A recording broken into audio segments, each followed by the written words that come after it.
A paz de Cristo para todos, sejam muito bem-vindos a mais uma aula da EBD aqui no canal Denis Pereira Oficial. É um prazer receber todos aqui. Quero já agradecer e louvar a Deus por tua vida, pastor, dirigente, presidente, coordenador, superintendente, professor ou aluno da escola dominical, enfim, para todos os que amam o ensino da palavra de Deus, sejam muito bem-vindos. Você que está começando agora, está até meio assustado, foi quase que laçado para dar aula na EBD, nós estamos aqui para ajudar você.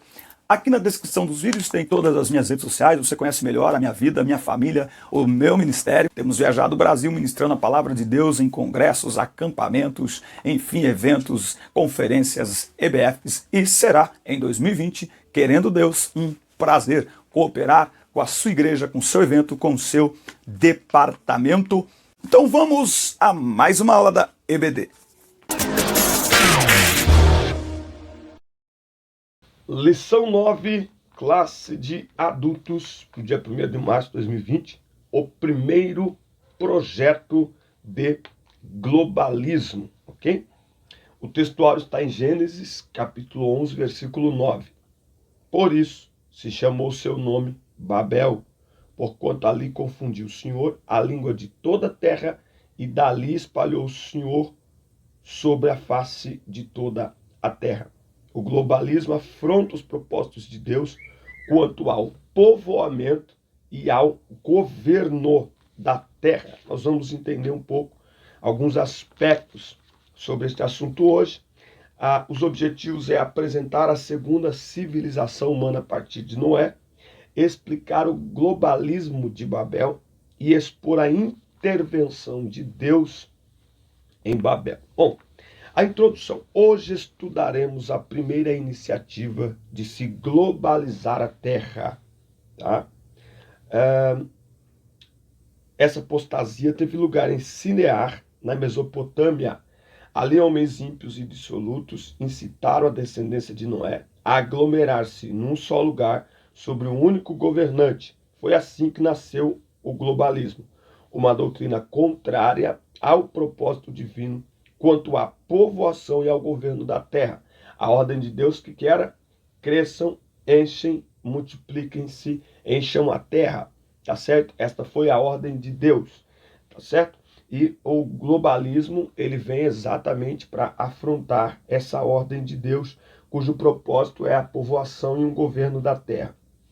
Em seguida, veremos como se deu a intervenção do Senhor naquele projeto insano.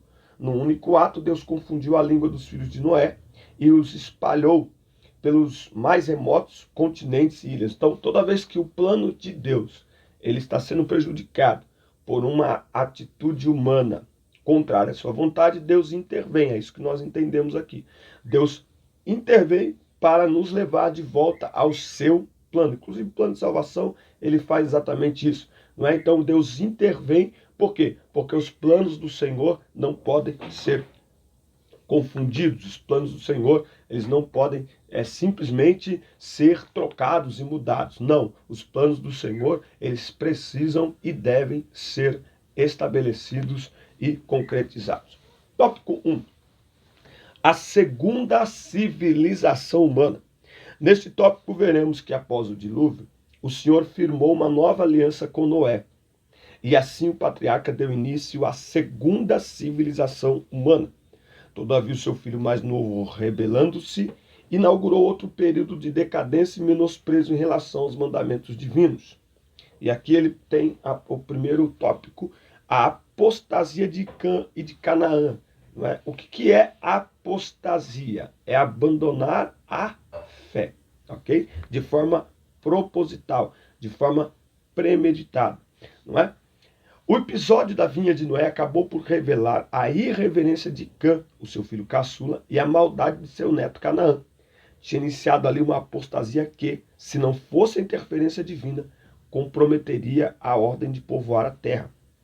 Assim como a cultura caimita induzira os filhos de Sete ao pecado, o modo de vida de Cã e de seu filho Canaã pôs a influenciar a descendência de Sem e Jafé ao pecado e à iniquidade. Você vê aí o poder que tem a atitude de alguém para influenciar toda uma geração, não apenas algumas pessoas, mas para influenciar toda uma geração.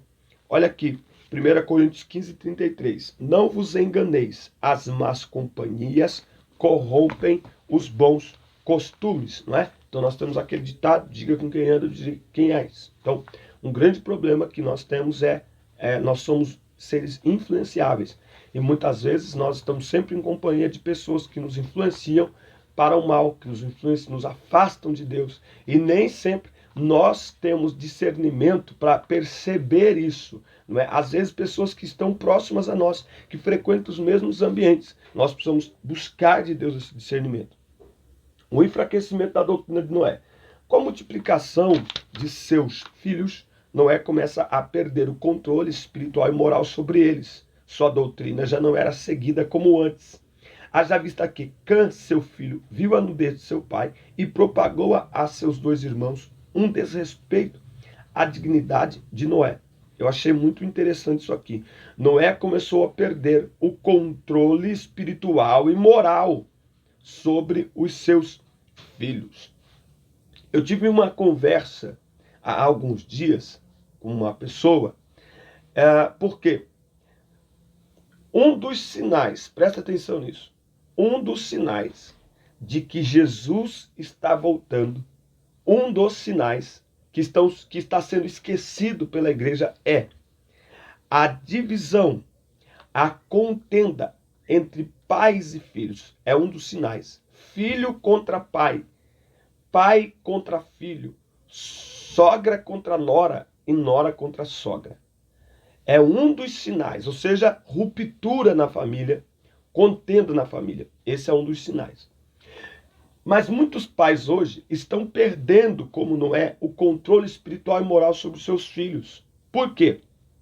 Porque ao perceber que seus filhos estão tendo algum tipo de comportamento contrário à palavra de Deus, eles, ao invés de corrigir e marcar território, eu sou do tempo, alguns professores que nos assistem provavelmente foram criados desta forma, que os pais deixavam muito claro, aqui na minha casa é assim, o dia que você quiser fazer o que você quiser, faça na tua casa. Na tua casa você vai fazer o que você quiser. Aqui você vai fazer o que eu mando e você vai me obedecer. O que o pai está fazendo isso? O que a mãe está fazendo quando faz isso? Está marcando o território. Está dizendo, olha, aqui tem limite. Aí alguém perguntou para mim assim, mas se os pais fizerem isso, que amor é esse? Ninguém acolhe. Se os pais não acolheram, o que é que vai ser deste filho que está tendo um determinado tipo de comportamento? É uma questão de escolha. O pai não está mandando o filho embora e nem expulsando de casa. Ele só está dizendo que para ficar, eu tenho regras.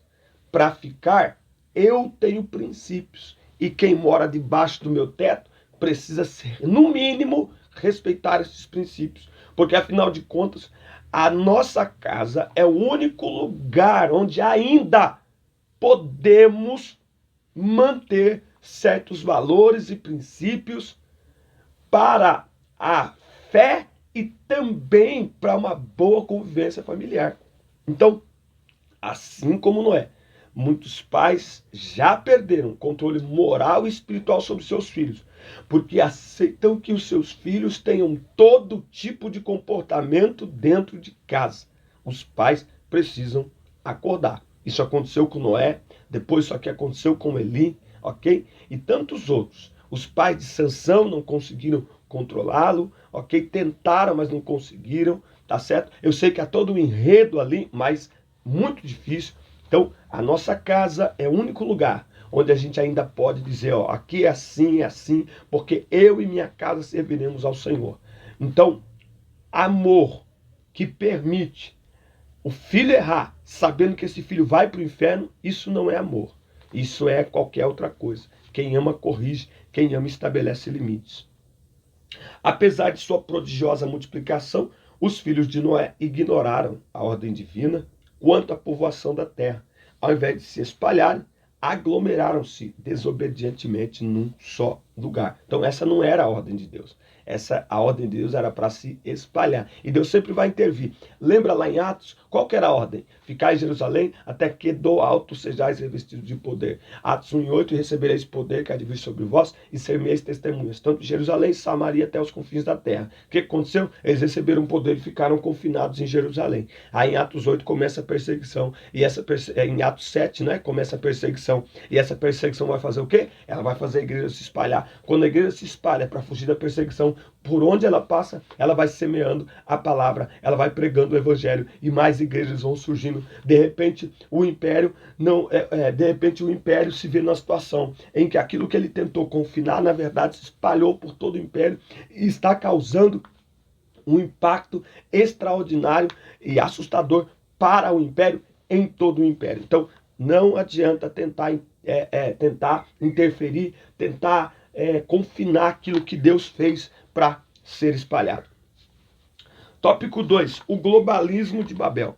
Naquele estágio, a civilização iniciada por Noé dispunha de todos os fatores para criar uma sociedade ímpia e globalista. Uma só língua, um só povo e uma só cultura. Levemos em conta, igualmente, a ascensão de Nimrod e a tecnologia já acumulada para se construir a cidade e a Torre de Babel. Então você tem aqui, uma só língua e um só povo. Então a gente pode perceber que não havia sequer dialetos ou sotaques. Então você tinha uma única unidade linguística, tá? O problema não era isso, mas a unificação que estava se formando, não é? Então, o anticristo ele vai se apropriar exatamente disso. Aliás, se você entrar nas redes sociais, você vai ver que dia 14 de maio, o Papa Francisco está chamando autoridades políticas e religiosas do mundo todo para se reunirem, ok?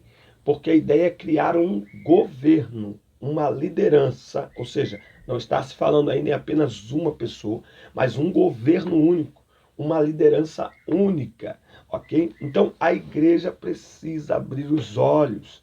Gente com ele é uma pessoa muito influente, né? Ele tem palavras muito envolventes, mas embora não seja especificamente eleger um único governante, mas eleger uma liderança, mesmo que seja formada por diversas pessoas, não é? Falar em governo único é sim um apontamento para a urgência e a iminência da volta de Jesus. Então, e aqui ele fala que a ordem de Jesus não era que o evangelho se concentrasse em Jerusalém. Então, a igreja ela tem que ser expansiva. Ela chama, atrai, discipula e envia. Prega o evangelho, chama, atrai, discipula, envia. Chama, atrai, discipula, envia. Envia. Por quê? Porque essa é a ordem. Conquistar as terras, pregar o evangelho a todo mundo, a toda criatura. A construção de Babel, os filhos de Noé não eram ignorantes, nem careciam de tecnologia, pois haviam sido capazes de executar o projeto da arca. E de tal forma construíram que o grande barco resistiu aos ímpetos do dilúvio. Por conseguinte, a construção de uma cidade em cujo epicentro havia um arranha-céu era apenas uma questão de tempo. Então, aquilo que eles estavam procurando fazer, eles tinham condições de fazer, não é? Eles eram hábeis para fazer, até porque Deus nos criou seres inteligentes. Então, eles tinham condições de fazer, mas aquilo que eles estavam tentando fazer estava contra os planos de Deus, estava fora do projeto de Deus, não é? Estava fora daquilo que Deus estabelecia, não é? Então você tem hoje diversos projetos dentro dessa era globalizada, de livre comércio, de unir tudo num só, tudo num lugar para vender, para exportar e tal. Muito bem, isso muitas vezes ajuda, mas muitas vezes atrapalha, porque os grandes continuam confinando os pequenos, os grandes continuam eliminando os pequenos, enfim. Então, nem sempre aquilo que se entende que é algo bom, ok? Aos olhos de Deus porque Deus tem planos muito maiores ao nosso respeito. E por isso que nós temos que ter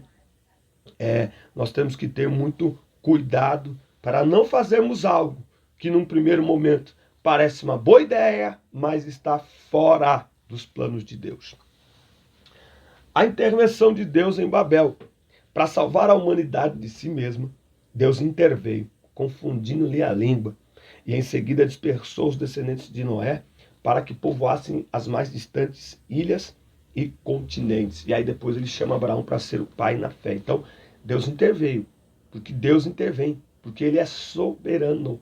Ele pode todas as coisas. E a Bíblia diz, quando Jó é restaurado, ele diz assim: bem sei que tudo podes. Jó 42. E nenhum dos teus planos podem ser impedidos. A confusão das línguas. Visando colocar um ponto final naquele projeto, o Senhor Deus desce à terra e ali em Sinear confunde a língua daquela civilização.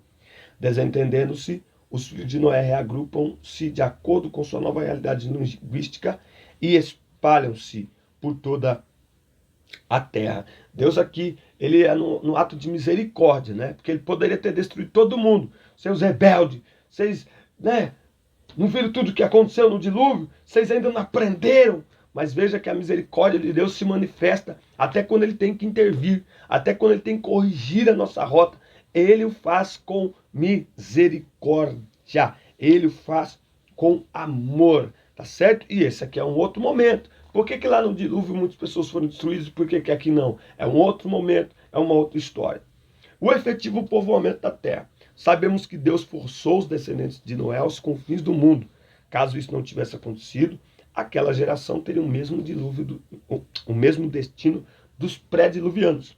Assim como aquela geração chegou aos confins do mundo, o Senhor Jesus ordena-nos a levar o evangelho até que todos os povos e nações venham ouvir as boas novas. Quando isso acontecer, então virá o fim. Lembrando que aqui então virá o fim, está falando do fim de todas as coisas, não é virar o arrebatamento. Então o arrebatamento muito provavelmente vai acontecer em algum momento em que está determinado por Deus. Aí as pessoas perguntam, mas depois do arrebatamento haverá pregação do Evangelho? Haverá pregação do Evangelho. Nós entendemos que o Espírito Santo, como ele atua, como ele habita em nós hoje, ele não habitará mais, mas o Evangelho continuará sendo pregado, até porque muitas pessoas que ficarem aqui vão olhar e vão falar assim, peraí, ou a gente agora corre atrás de servir a Deus para sermos dignos de pelo menos entrar no céu aí depois do juízo final, então já era. Então, o evangelho será pregado, o evangelho deve ser pregado. Lembrando que hoje o evangelho está sendo pregado de muitas formas. Eu estou aqui dando uma aula, Campinas, São Paulo, estou dentro do meu quarto / estúdio aqui, mas esta aula pode ser assistida e é assistida por irmãos nos Estados Unidos, na Alemanha, enfim, em qualquer lugar do mundo. Então, a maneira hoje de expandir o evangelho, ela mudou também. A igreja não percebe isso, a igreja precisa perceber isso. Porque a igreja geralmente já tem estrutura, ela já tem câmeras para fazer o culto ao vivo, gravar o culto ao vivo, ela já tem uma equipe de mídia. Então a igreja precisa entender isso. Esse material, essa estrutura, não pode ficar desligado lá o resto da semana, tá certo? Para ligar só na hora do culto. Não, a igreja precisa usar a sua estrutura, que já tem uma estrutura humana, gente muito capacitada, e também essa estrutura física de equipamentos, para esparramar o evangelho, para criar projetos, para criar programações, para a internet, para a televisão. Para quê? Para propagar o evangelho, para que mais e mais pessoas sejam alcançadas pelo poder do evangelho. A eleição de Sem. A história de Abraão começa logo após a dispersão de Babel. Com a eleição de Sem, delineia-se mais claramente o período messiânico que haveria de culminar em Jesus Cristo, Filho de Deus. Em sua infinita sabedoria, fez o Senhor duas coisas por ocasião da Torre de Babel. Dispersou os filhos de Noé e, em seguida, chamou a Abraão para dar continuidade à linhagem messiânica, da qual sairia Jesus, o Cristo, verdadeiro homem e verdadeiro Deus. Então, Deus, ele sempre tem formas e maneiras de estabelecer os seus propósitos, não é? Então, aquilo que parecia completamente e que era completamente fora dos planos de Deus, ele intervém, dispersa todo mundo, esparrama todo mundo sobre a terra, e ele chama Abraão, que se tornaria então o pai da fé e da qual descenderia o Cristo. Então Deus é extraordinário.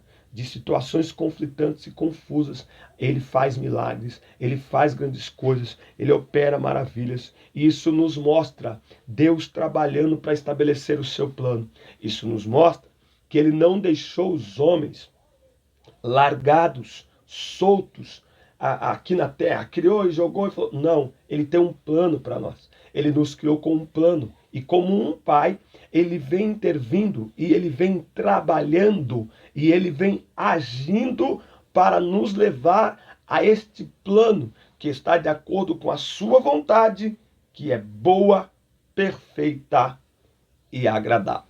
Amém? Deus abençoe a sua vida. Um grande abraço. Assista, curta, compartilhe. Próxima aula, só o Evangelho muda a cultura humana. Eu espero você. Tenha uma boa semana. Até a próxima aula. Deus abençoe.